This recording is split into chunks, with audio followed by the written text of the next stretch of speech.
Hello friends, நேற்று ஒரு long video போட்டிருக்கேன். பார்க்காதவங்க மிஸ் பண்ணாமல் பாருங்கள். நிறைய பேர் பார்த்தவங்களுக்கு ரொம்ப பிடிச்சிருந்தது. பார்க்காதவங்க கண்டிப்பாக பாருங்கள், உங்களுக்கு என்டர்டைனிங்காக இருக்கும். அண்ட் இங்கே வந்து மார்னிங்க்கு வந்து பார்த்திங்கன்னா நான் முருங்காய் அண்ட் சன்னா போட்டு குருமா பண்ணிட்டு இருக்கேன். ஸோ மசாலாலாம் போட்டு வேக வைக்க வேண்டியதெல்லாம் சேர்த்து எல்லாம் போட்டாச்சு. இப்போ இதை மூடி போட்டு வேக வைக்கணும்.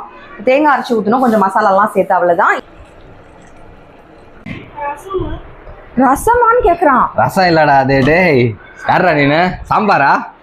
என்னது இது? என்னது? என்ன சத்தமா சொல்லு.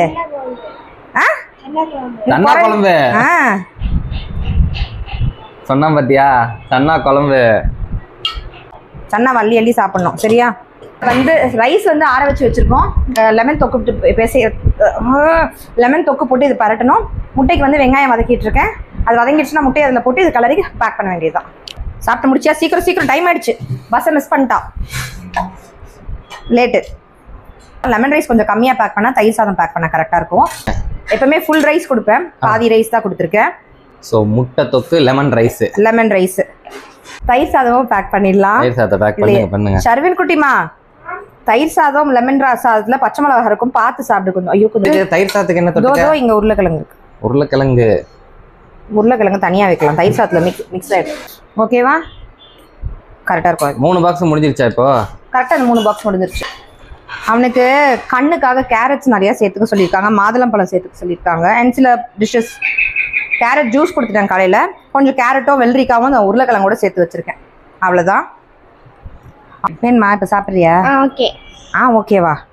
சில்லுன்னு இருக்குடா. காட்டு. அப்படியா? அண்ணாந்து ஆர்டர் போட்டாச்சு, டைம் ஆயிடுச்சுன்னு. மீதி இதில் கொட்டிடுவோமா?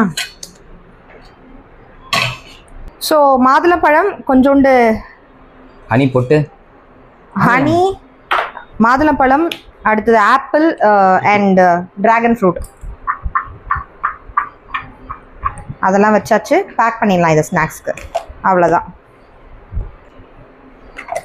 வீட்டில் இருக்கும்போது இவ்வளோ நம்ம கொடுக்க மாட்டோம். ஸ்கூலுக்கு போகும்போது இந்த பில்டிங்லேருந்து அந்த பில்டிங் நடன்னு நடக்கிறாங்க. அவ்வளோ பெரிய வெயிட்டை மூட்டை மாதிரி தூக்கிட்டு போகிறாங்க. கிரவுண்டில் எங்கே அங்கன்னு ஓடி ஆடி விளையாடுறாங்க. அப்படியே சாப்பிட்றதுலாம் கரைஞ்சிரும். கல்லை தின்னாலும் கரைகிற வயசுன்னு சொல்லுவாங்களே, அந்த வயசு. இந்த வயசுல தான் சாப்பிடுவாங்க. இன்னும் ஒரு 4, 5, 6 இயர்ஸ் ஆயிடுச்சுன்னா அவங்க வந்து வேணான்னு சொல்லி இல்லை, இக்னோர் பண்ணுவாங்க. ஒரு சர்டன் ஏஜுக்கு மேலே தான் சாப்பிட ஆரம்பிப்பாங்க. அந்த சர்டன் ஏஜ்க்குள்ள வரைக்கும் தான் சாப்பிடுவாங்க. அவங்க சாப்பிடும் போதே கொடுத்துருங்க. இனிமேல் எனக்கு இதை வேணான்னு ஸ்ட்ரிக்டாக சொல்கிற வயசு வரத்துக்குள்ள இதெல்லாம் சாப்பிட வைக்க முடியுமோ சாப்பிட வச்சிருங்க. ஒரு அம்மாவை நான் அப்படி யோசிக்கிறேன். அவ்வளோதான். ஷர்வின் குட்டிக்கு டாடா சொல்லி ஸ்கூலுக்கு நான் அனுப்பிச்சி வச்சிடுறேன். பாய்.